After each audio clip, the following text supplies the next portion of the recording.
something that I've been thinking about is why we are in Bali. Because when we came to Southeast Asia and decided to move here, whatever that means,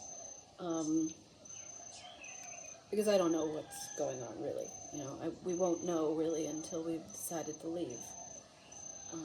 Because we could end up being here for a year, 2 years, 3 years, 5 years, 10 years, 20 years. I don't know.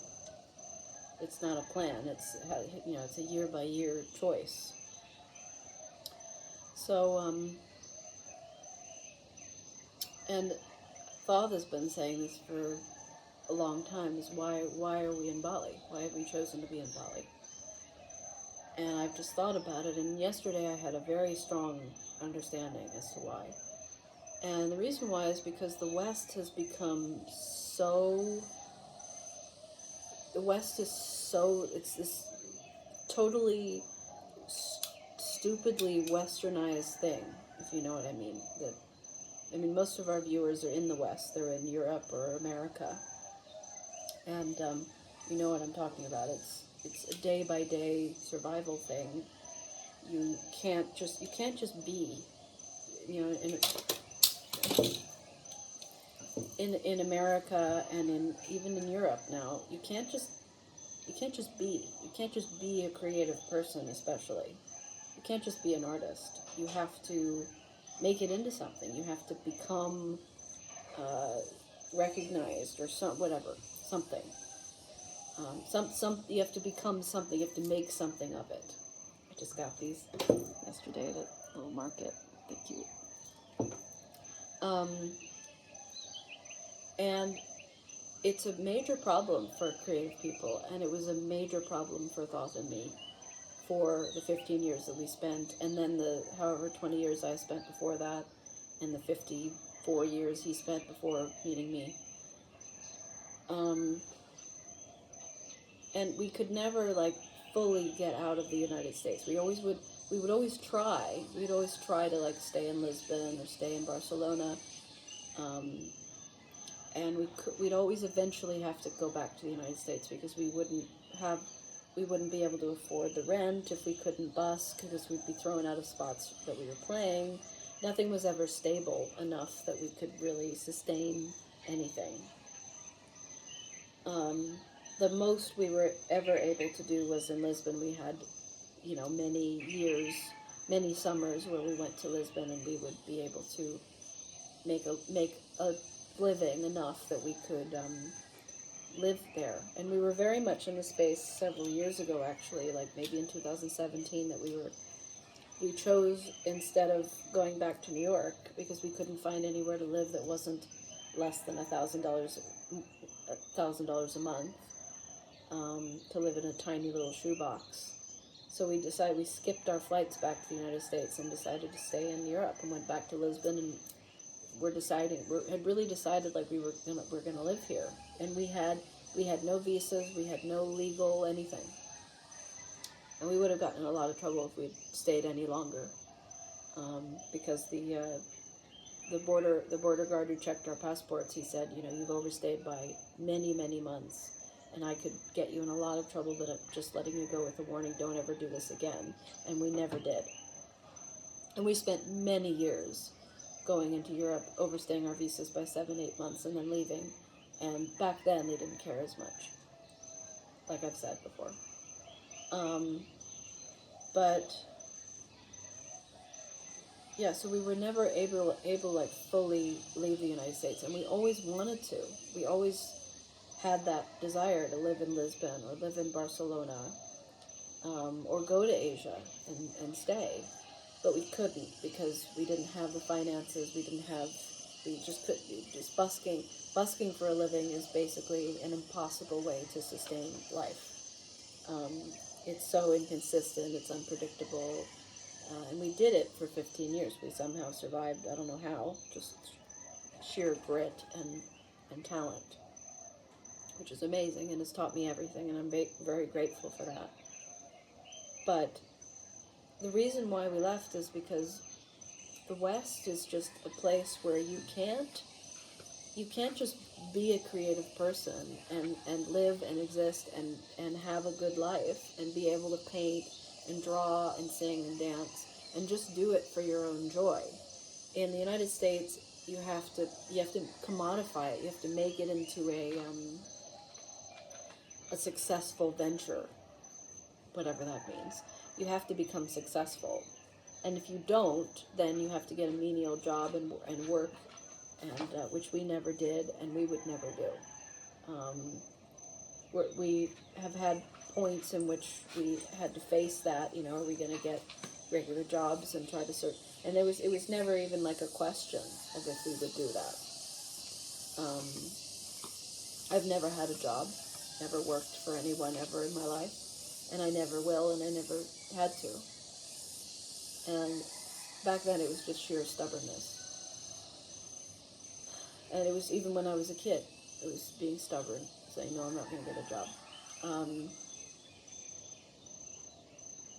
I don't know if I told the story of like when I was young, when I was very young, when I was like 16 years old, my parents had divorced, and when I was 14, and my sister had moved in with my dad, and I moved back in with my mom, and one day he was trying to get us to go to like menial jobs, to work at Walgreens or something.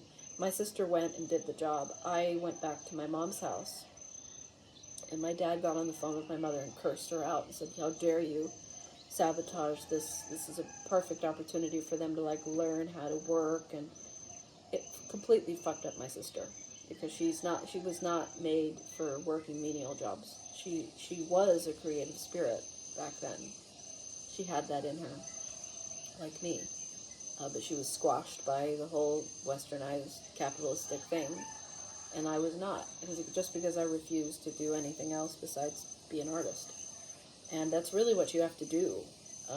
You just have to be stubborn and struggle for a really long time before you can. And so getting out, like really being able to get out of the United States and not have to go back, like there is no instance in which we are going to have to go back. It's, maybe when my father dies or my father gets sick, I may go home and go to Florida and help him. If something happened to my sister, I would have to go back and help her. But other than that, it's not like I would go and then I'd come back to wherever I was. So it's just the blessing of being able to like be away from that world, being able to be away from the capitalistic. And unfortunately, there is a lot of capitalistic stuff going on here.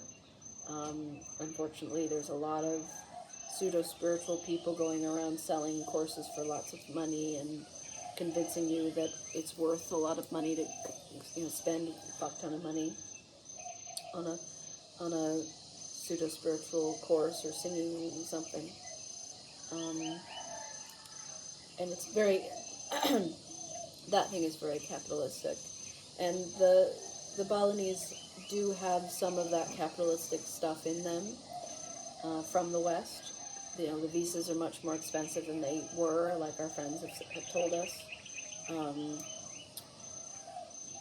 People are very focused on making money here. The Balinese don't make a lot of money, so they have to make as much money as they can, however they can. But they're generous people. They're very vibrant people, even though most of the time, almost all of the time, they work menial jobs in order to make ends meet. And like our host, Wyan, is one of the sweetest hosts we've ever had. No, Mimi, don't torture the bug.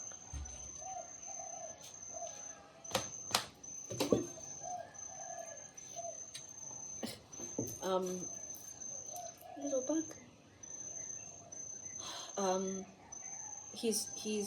They treat us like family, and in all the places we've stayed, with Kadik, with Nyoman, and now with Wyan, they treat you like family. Kadik made us breakfast every morning. He would make us dinner, sometimes, and he wouldn't even charge us. Breakfast was part of the arrangement at the first place we lived in, and it was so generous, and he was so kind. And then we'd pay, sometimes he wouldn't even charge us for making dinner for us. You have a driver, you have a house cleaner, you have a yard clean, and then they fix things in the house whenever you need help with something. Like the bed was divoted or something, and he went in and took everything apart and fixed it for us.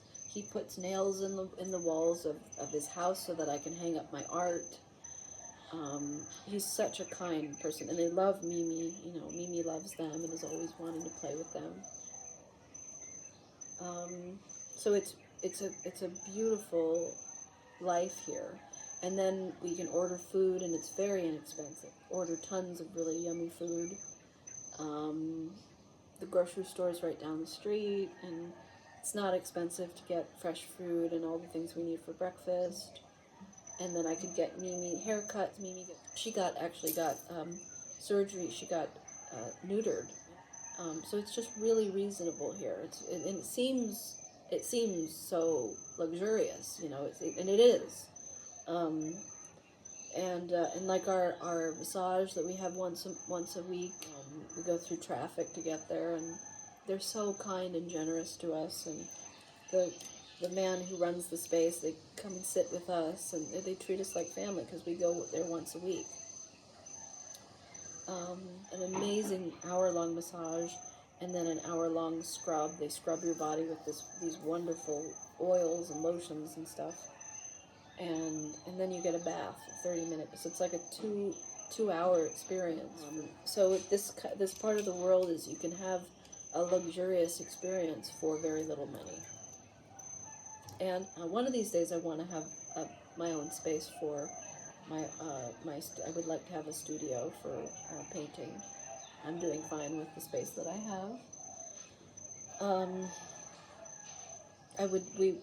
The dream would be to have our own performance space, you know, like a house, the house on the bottom floor, and then the studio and the performance space on the top floor, or something like that. And yes, there are other parts of Southeast Asia that are less expensive than here. Like Chiang Mai is less expensive. There's an art supply store down the road that I can get any size canvas I want, paints, brushes, and it's not expensive. And I don't like the traffic here for sure. Traffic in the center of town is insane, and I really don't like it. But at the same time, the reason why there's so much traffic is because it's beautiful. I mean, we have this beautiful garden. And we live right outside of town, so we don't have to go into town if we don't want to. We only go into town once a week to go to Iman and Ikigai for our sushi. So it's just a really affordable life, and it feels really luxurious. And we don't do much. You know, we don't go on tours or trips or anything. We went to where did we go? We went to Amed a few months ago, kind of a few months after we first moved here, and it was a 3-hour drive there and a 3-hour drive back, and the traffic was horrible, and it's just traveling around. But when you go north or east, or west, it's nice, but going south is horrible. But despite that, it's manageable, and if you live outside of the center, then it's totally fine. So all that to say, it's a beautiful part of the world, and I'm so grateful that we can be here and we can stay. You know, people are very confused when they say how long are you planning to stay here, and we say I don't know. We don't know, because we don't know, and I don't think we'll ever know. I don't think we're ever going to have a point in which we're like, we know we're going to stay here for 10 years. It'll only be once we leave, like I said. So it's really it's really a beautiful experience, and I'm so grateful that we don't have to go. If we don't want to leave, we could also move to other parts of Southeast Asia. It's like we've found a part of the world, not just Bali, but Southeast Asia is awesome. The few places we've been so far, Chiang Mai and Siam Reap, they're all very affordable and beautiful places, and the people are kind and generous, and the food is amazing, and it's very affordable.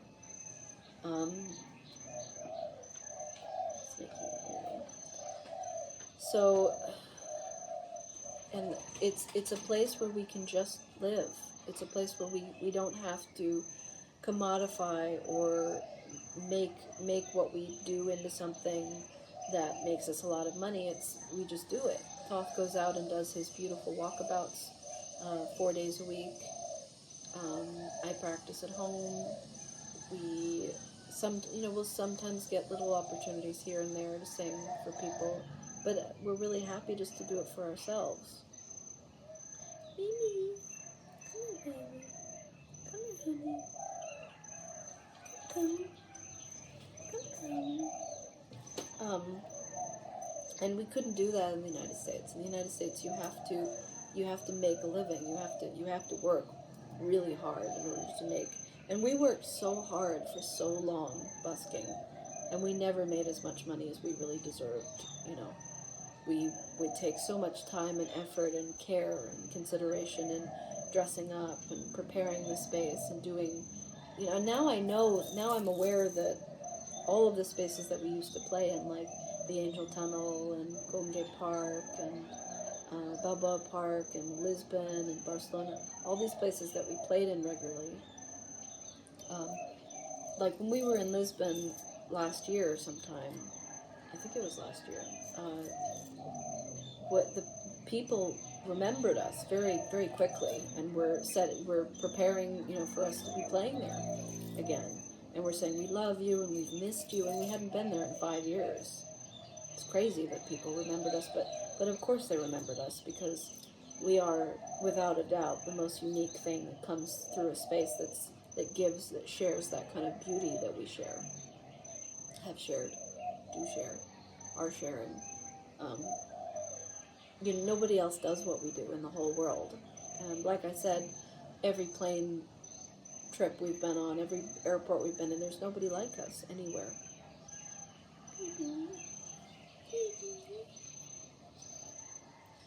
So, and I could never have gotten Mimi, and taking care of her would be really expensive.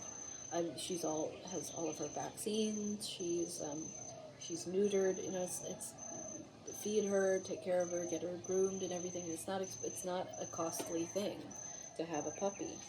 And I've always wanted her. I've always wanted a puppy like her. I need to hold her. Give me this puppy. I want her. Sweetie. And we're very attached. She's very attached to me, and she's such a sweet little. She's very attached to me, and she does this little thing with me where she gets up on my shoulder and takes a nap.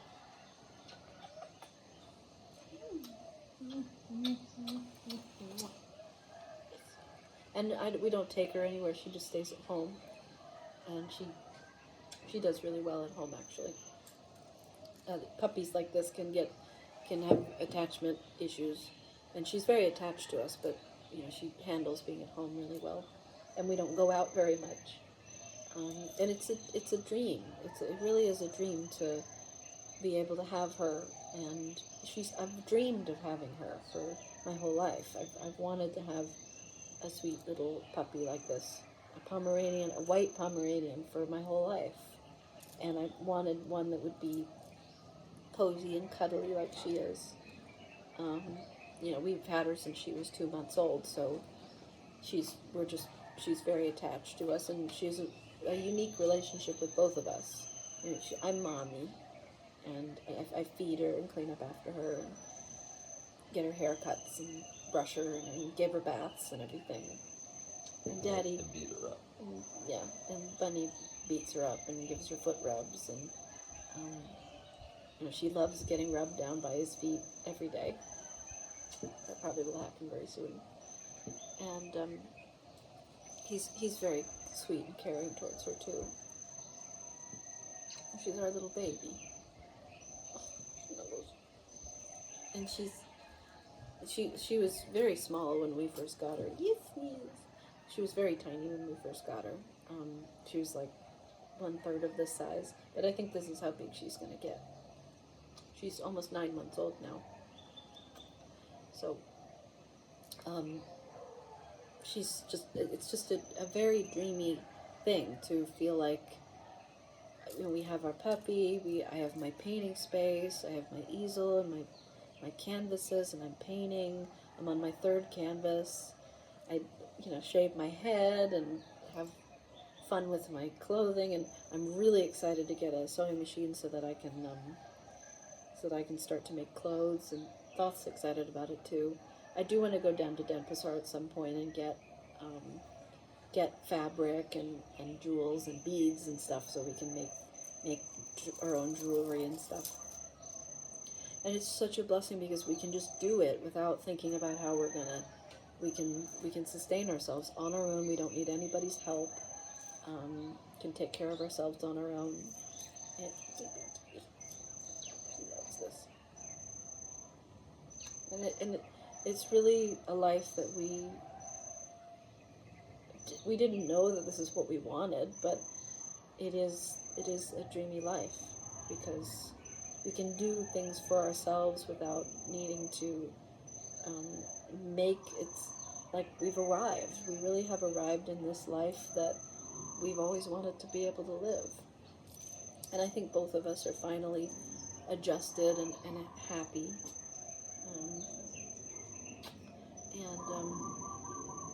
Mimi's very adjusted to being our little baby and us taking care of her. And she has a nice little garden to run in. I'll fall asleep. And I love taking care of her. I'm a good puppy mommy. I take good care of her. I just gave her a bath yesterday. So that's our life, and that's why we're here. It's because it really is. It feels like it was meant to be. And I don't know how long we're going to be here. I don't know what's going to happen. But I'm not afraid. I'm not worried or concerned. Whatever we end up doing, maybe eventually we'll move back to Chiang Mai. Yeah. But traveling with her would be hard, and I wouldn't really want to put her through that. She's a reason to stay, and being able to just have the things we want to have, like being able to paint, being settled is such a great blessing.